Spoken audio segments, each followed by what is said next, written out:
Bienvenue à cette émission Appel de l'aurore. Je vous reçois cette semaine avec une invitée spéciale que vous n'avez pas vue depuis quelques temps à mon émission, mais qui est déjà venue. Nancy Chang. Bienvenue, Nancy. Salut Marie-Josée.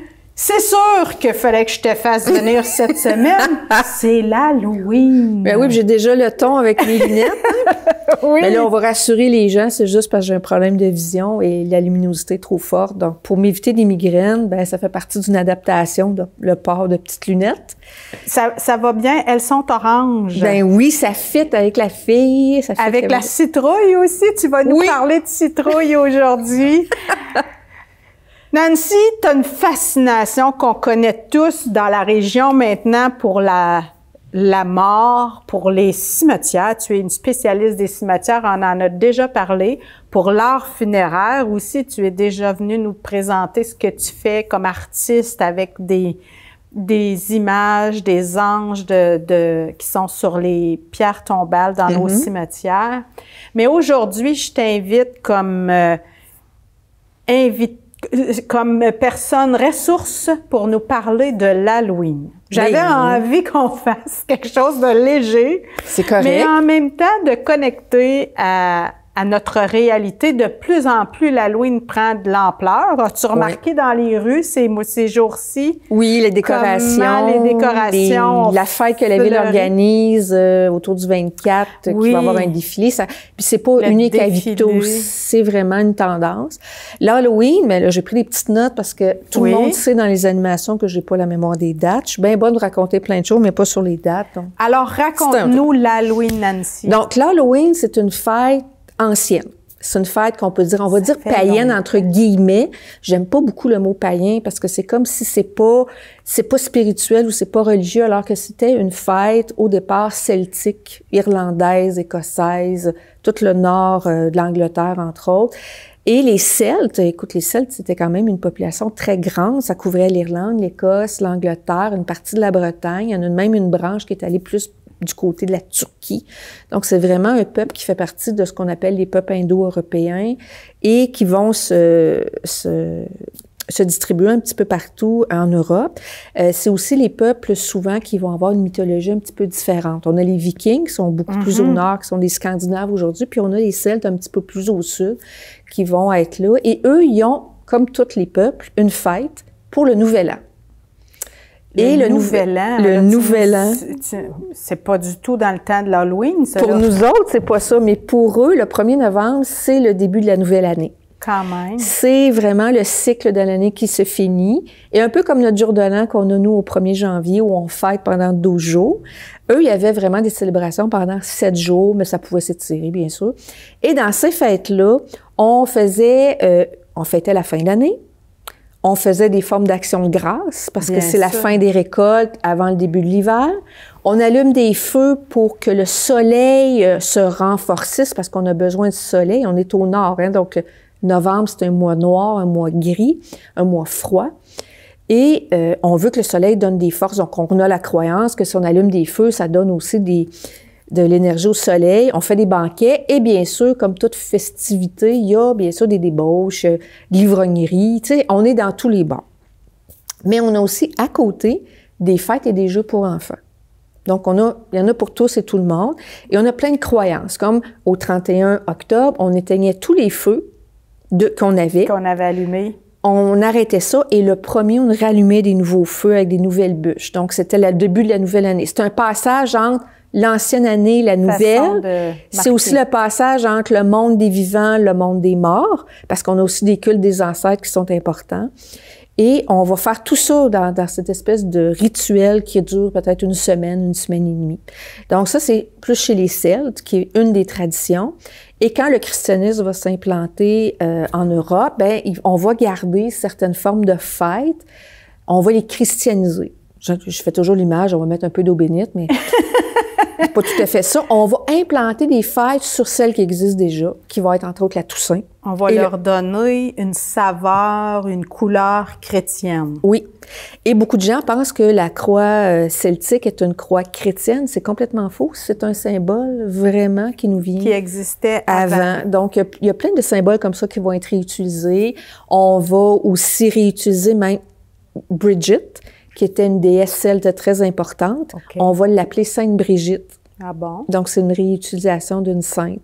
On va utiliser aussi les trèfles à 3 feuilles pour la Trinité.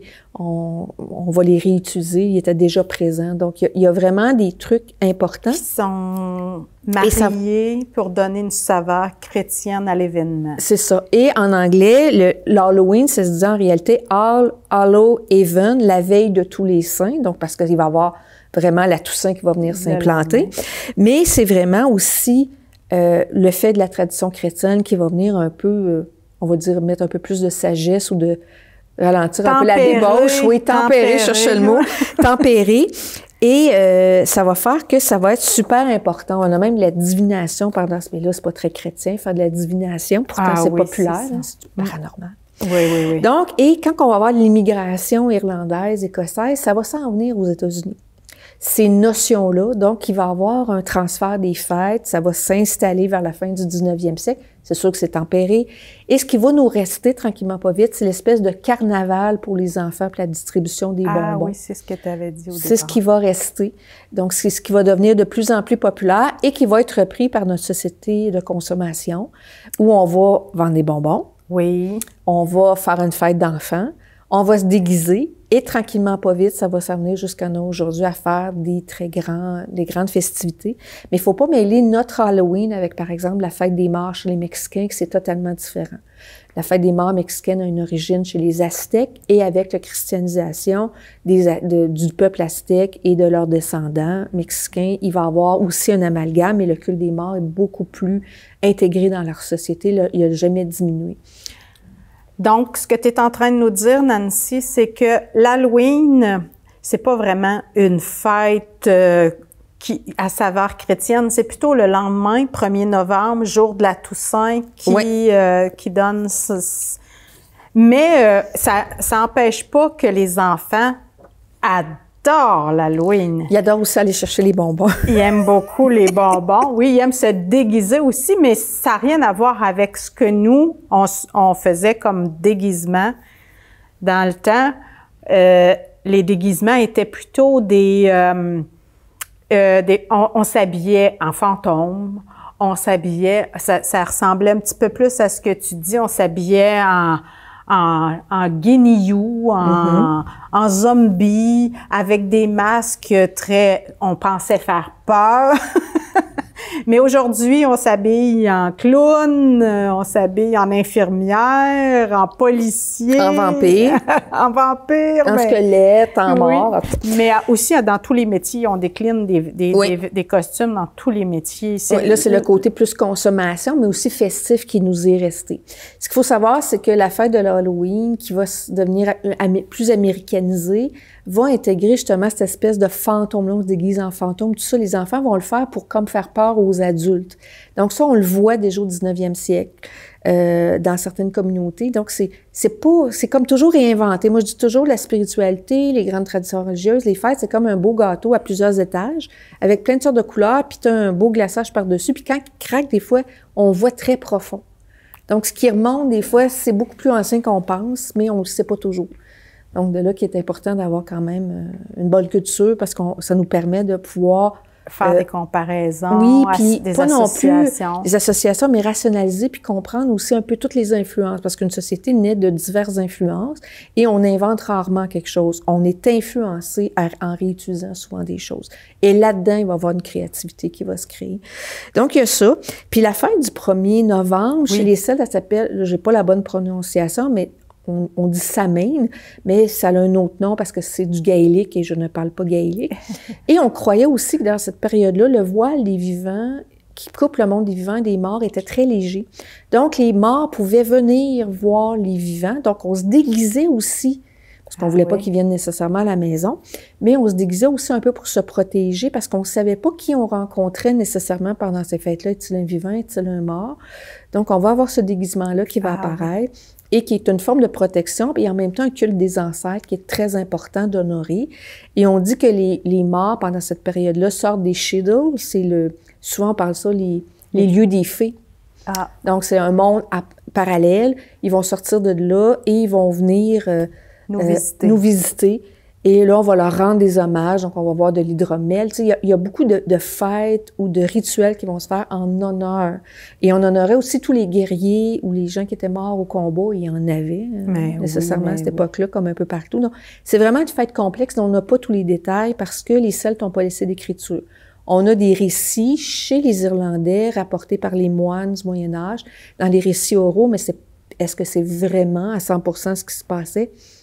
On espère que c'est ça, mais on découvre encore des choses. Ça a perdu beaucoup, beaucoup d'intérêt pour nous le 1er novembre, fête de la Toussaint, où on souligne le passage de personnes un peu exceptionnelles. Mais maintenant, c'est la version chrétienne du 1er novembre. C'est la fête de tous ceux qui ont eu une vie exemplaire, exceptionnelle, martyrs ou autres, dans l'histoire de la chrétienté. Puis, il faut savoir que la Toussaint, il y a eu pas juste une fois qu'on a tenté de la placer. Et moi, j'ai relevé, là, je vais aller chercher les dates parce que je suis pas très bonne dans les dates. On dit que vers le fin du 6e siècle, on a fixé au 13 mai une fête en l'honneur de tous les saints et éventuellement des martyrs et particulièrement de la Vierge Marie. On est dans le mot Maria. Ben oui. Mais on est dans les débuts de la chrétienté, donc on est encore dans une influence romaine. Il y avait une grande fête à ce moment-là qui était sur les cultes des morts. Donc, on va mettre par-dessus une fête chrétienne. Mais cette fête-là, elle prendra pas nécessairement la sauce avec tout le monde. Ça prend pas. Ça va être Louis le Pieux en 835 qui va venir la placer, la Toussaint, au 1er novembre. Et là, il va avoir un espoir, justement, de couper court aux fêtes dites païennes, donc aux rituels peu chrétiens qui existent encore en Europe. Et ça va légèrement être récupéré, mais pas encore assez. Donc, en 875, c'est le pape Grégoire IV qui va, lui, vraiment fixer la fête officiellement dans le calendrier liturgique comme étant le culte associé aux saints. Et éventuellement, un peu plus tard, il va avoir la date du 2 pour les morts, parce qu'on veut encore éteindre cette espèce de culte des ancêtres pour le mettre à la sauce chrétienne. Parce que les gens, c'était important pour dans la communauté de lier les vivants et les morts. Donc, on l'a déjà, mais on va réutiliser pour mettre un côté chrétien par-dessus. Et après ça, on va se développer comme nous, on connaît, avec tous les changements et tout ça. Oui, parce qu'on pouvait pas simplement fêter tous ceux qui étaient morts en héros. Il y avait tous ceux qui mouraient très humblement, de façon très simple, de leur belle mort, comme on dirait aujourd'hui. Donc, la fête du 2 novembre est plutôt pour commémorer ce genre de personnes très humbles qui ont vécu des vies ordinaires, mais qui sont aussi maintenant dans la mémoire de leur famille, des gens qui les ont connus. Puis, c'est encore pas assez pogné la sauce, en tout cas en France.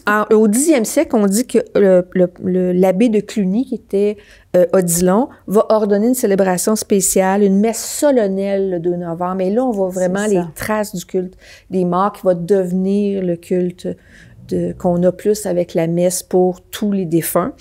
Et ça va être en France. Ça va pas nécessairement être intronisé tout de suite par l'Église officielle, mais j'ai envie de dire, tranquillement, au fil des siècles, ça va devenir comme une habitude et à un moment donné, on va l'accepter dans le calendrier. Donc, tu sais, on voulait que les gens soient très chrétiens, donc on va mettre aussi des fêtes pour souligner ça et ça va permettre d'éteindre, si on peut dire, tranquillement les anciens cultes de l'ancienne tradition ou des coutumes locales qui étaient déjà là. Qui tenaient pas compte de la présence du Christ. Oui. Et en Europe, c'est très, très populaire, la fête du 1er novembre. On va honorer les morts en mettant des chrysanthèmes. C'est une fleur mortuaire là-bas. Des fleurs, on va aller nettoyer les tombes, on va aller donner un message d'amour à nos défunts, mais c'est sûr qu'il y a moins de neige en Europe dans beaucoup d'endroits qu'au Québec. C'est un peu plus dur dans 4 pieds de neige d'aller faire des fleurs. Donc, souvent, il va y avoir plus une célébration à l'intérieur et ça va être plus l'été qu'on va aller porter les fleurs et tout ça. Oui, dans les cimetières et autres. De tout temps, Nancy, les fêtes, les célébrations, à quoi ça sert de célébrer, de souligner, là, on célèbre quelque chose de très, très, très, je dirais, morbide. Célébrer la mort, ça devrait pas être très joyeux. Pourtant, on arrive à créer des événements pour souligner... faut dire que la fête comme telle, c'est quelque chose qui est important pour les collectivités parce qu'il y a des banquets, il y a des échanges, il y a des relations. Ça quand il y a des humains, il y a du festif, assez souvent, quand il n'y a pas de la guerre, dépendant des moments. Mais oui, au niveau du culte des morts, c'est que c'est important parce que c'est une période qui fait noir au mois de novembre, c'est froid. Avant que la neige arrive, on l'appelle le mois des morts pour pas rien, c'est un mois qui est triste. On perd le soleil, donc c'est une façon aussi de pouvoir célébrer toutes les récoltes, une autre forme d'action de grâce qui va se transformer. Et en même temps, on honorait les défunts, on honorait pour comme lier la communauté des vivants et des morts, surtout à ce mois-ci. Et dans l'espoir de partir une nouvelle année, c'est au départ, le 1er novembre, chez les Celtes, c'était leur nouvel an, c'est qu'on veut partir une nouvelle année dans le bon sens, d'avoir toutes les énergies. Et c'est la terre qui devient en jachère, c'est le grain qui est en sol qui va, on espère qu'au printemps, il va pousser. C'est le passage de quelque chose qui accouche, qui livre, à la gestation de la prochaine. Donc, c'est quelque chose qui est important de tout temps, même au niveau de la préhistoire. On sait que tout ce qui est autour de la gestation, de la fertilité, c'est très important, très intéressant pour eux, parce qu'on a espoir qu'en faisant ces rituels-là, la fertilité continue. La fête de Toussaint, au départ, c'est la même chose, là. Quand on y l'a pensé, c'est un nouvel an, c'est un élément de passage, et qu'on veut aussi chasser ce qui n'était pas bon l'année d'avant pour arriver à la nouvelle année. Nous, ce qui nous reste, c'est le côté festif, le côté plus respecter nos morts, mais on a peu d'endroits aussi pour fêter au niveau des morts.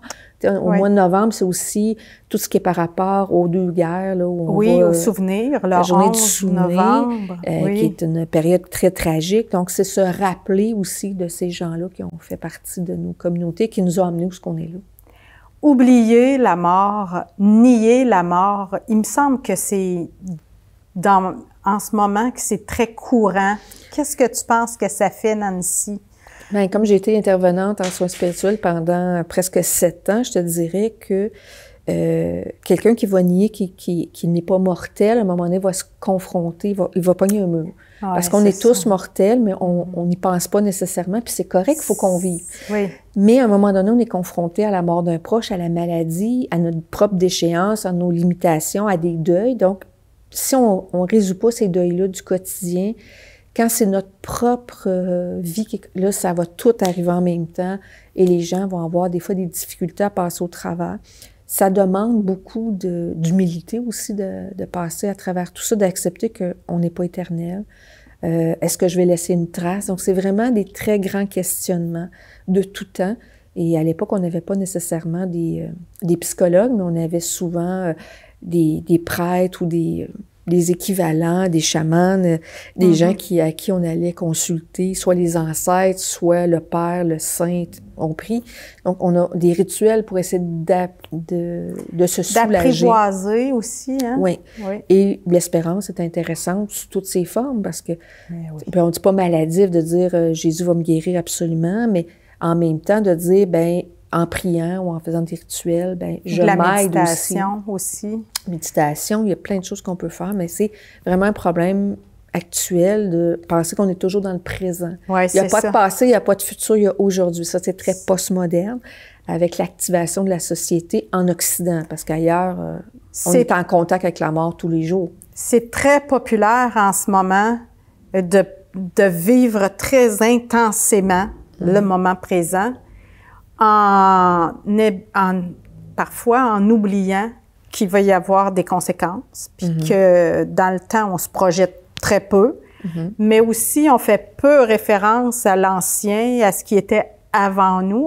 Premièrement, on ne le connaît pas, on n'a pas tellement conscience quels effets ça peut avoir sur la culture, sur la société, de jamais justement avoir des rituels ou de moins comprendre l'importance de se pencher sur ce qui est venu avant et sur ce qui viendra après. La pandémie a été une école. D'ailleurs, il y a beaucoup de recherches actuellement qui se font sur l'escamotage du deuil qu'il y a eu parce qu'il fallait enterrer rapidement tout ça. Oui. Et des conséquences. On va savoir dans les prochaines années les impacts, mais ça a conscientisé aussi beaucoup de gens sur le fait que est-ce que je suis vraiment à ma place? Est-ce que je suis bien dans ce que je suis? Donc, il y a beaucoup de remises en question pendant cette période-là. Puis c'était une période de très grande instabilité. On est encore en période instable, mais pas de la même façon. Là, ce que je dirais actuellement, c'est les guerres, c'est des conflits, c'est des problèmes politiques. On n'était pas sur quelque chose qui peut attaquer la vie comme telle pour nous autres. La santé. C'est un peu loin, nous autres, la guerre. Mais la pandémie, ça a touché beaucoup. Donc, c'est sûr que l'escamotage du deuil, c'est souvent une problématique qui va demander des fois des bénévoles ou un suivi... plus approprié. Hein? Oui, plus professionnel.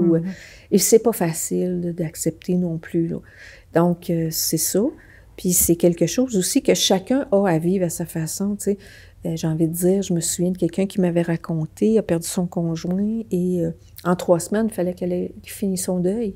Ah oui, non. Non, ça pourrait arriver. C'était une pression qu'elle subissait de la part de l'entourage. Oui, il fallait qu'elle arrête c'est fini, là, maintenant. Arrête de pleurer. Mais alors, un deuil, ça peut prendre 1 an, ça peut prendre 2 ans. Ils sont pas tous... dramatique parce que la personne prend quelques années, mais ça peut devenir problématique si ça ne se règle jamais. Montbourquette le dit très bien dans ses livres, tant que la personne évolue, il y a vraiment des étapes, mais il faut prendre le temps. Et des fois, c'est quand on ne le prend pas que le problème nous rebondit en pleine face.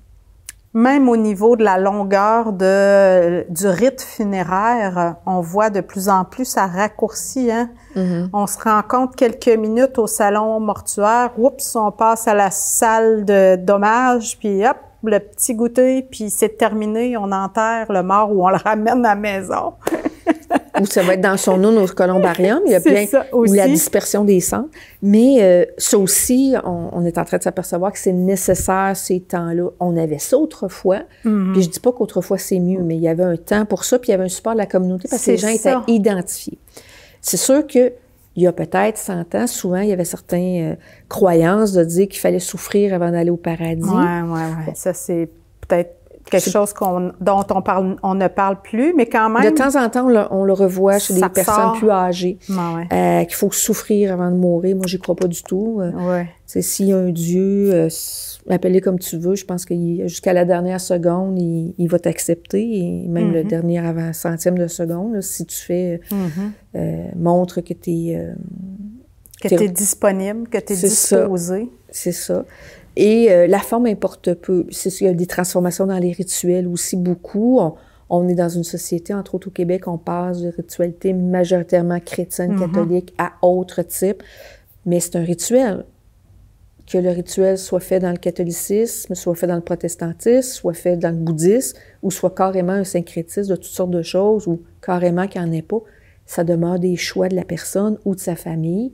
Mais c'est idéal, s'il y en a un, les chercheurs sur la mort le disent, le rituel est important, qu'ils prennent le moment que tu veux, mais ça prend un petit quelque chose. Ne serait-ce que pour manifester aux personnes endeuillées la présence de personnes compatissantes, de personnes qui sont soucieuses de l'espace qui est laissé par le mort, puis de la souffrance, du détachement qui est nécessaire, puis qui crée des difficultés. Nancy, tu fais encore des visites dans les cimetières. Oui. Ça sert à quoi? Quel est ton but? Bien, le but, on va le dire, les visites de cimetières... Il est festif? Bien, c'est festif dans un sens, c'est plus culturel et patrimoine que spirituel, quoique des fois, il y a des gens qui vivent une expérience spirituelle dans le cimetière.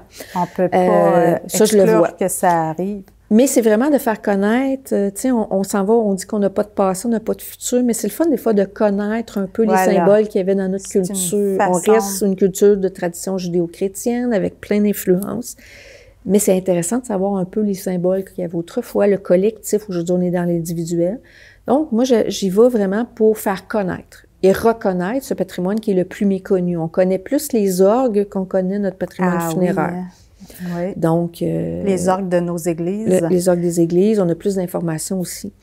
Donc, c'est vraiment ça, c'est pas nécessairement un dictionnaire des symboles, c'est vraiment quelque chose qui peut toucher la foi, qui peut toucher la symbolique personnelle, qui peut toucher le deuil, puis le traumatisme. Le choix du monument, c'est toutes des choses qu'on doit faire un jour, soit nous-mêmes parce qu'on décide ce qu'on veut, ou c'est la famille qui décide en temps opportun, mais ça fait partie du cheminement. Donc, c'est vraiment dans le but un peu plus patrimonial, un peu d'histoire, mais c'est un survol, parce que je fais pas de généalogie. Il y a des très bonnes sociétés d'histoire dans la région qui en font. Et c'est pas mon but, c'est vraiment au niveau de l'art, de la statuaire, reconnaître un peu qu'est-ce qu'on a comme patrimoine.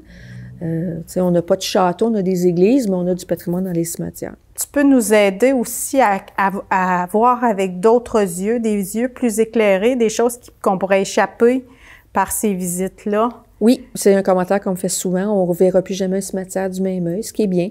Ça amène des enfants, ça amène des personnes adultes de tous les âges. Et les gens, ils retirent un peu tout ce qu'ils veulent ou ce qu'ils sont prêts à ce moment-là. Mais il y en a qui me disent, j'y suis retournée, j'ai vu des choses, ça m'a questionné. Super. Je me questionne sur qu'est-ce que moi je voudrais. C'est bien correct. Mais le but au départ, c'est faire connaître. Donc, on est vraiment dans une démarche culturelle, artistique, selon les projets. Puis, il y a d'autres projets qui sont plus les visites un peu plus festives autour de l'Halloween, les histoires de peur de la région. Il va y en avoir ces jours-ci, là. Hein? Oui. Tu proposes des visites.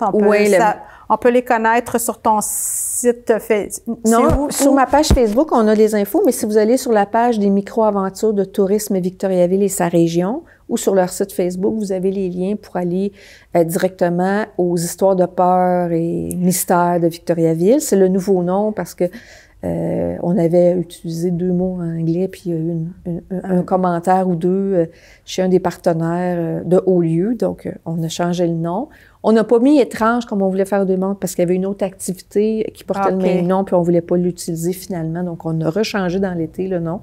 Mais ça demande la même chose, donc c'est un tour de 2 heures en autobus. Le 25 octobre est complet, mais il pourrait rester des billets pour le 1er novembre. Il faut vérifier sur le site, là, ça va dépendre. On ouvrirait la billetterie autour du 10 octobre pour le 2e autobus. Et pendant 2 heures, 2 heures et demie, on parle de choses étranges, d'un petit peu de paranormal, de contes et légendes et de potins.